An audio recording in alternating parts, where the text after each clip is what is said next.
Alright, so check it out. Today we're replacing this because it is cracked and busted and causes brake fluid to leak, making it look like a reservoir leak and whatnot. Gets all over here on the engine nice and hot and smokes. So before I did it, I wanted to document it, so I'll show you the differences between the two.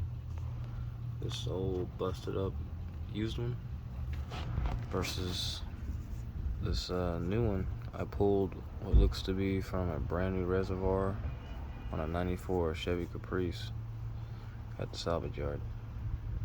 So yeah, you see how it's all brand new looking. Alright, so now we're gonna pull this one off. We're gonna see the difference of what I've been working with versus what I'm gonna be working with.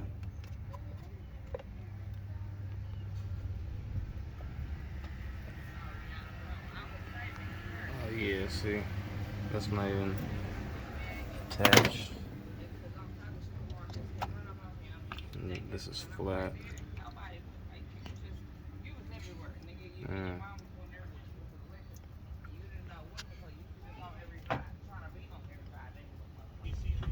So now my question is it supposed to be sunken in like this?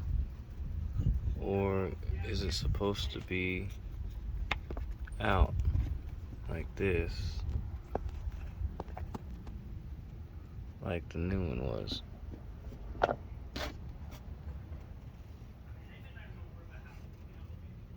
I mean, this does make more sense. But it's always been flat like this since I've had it.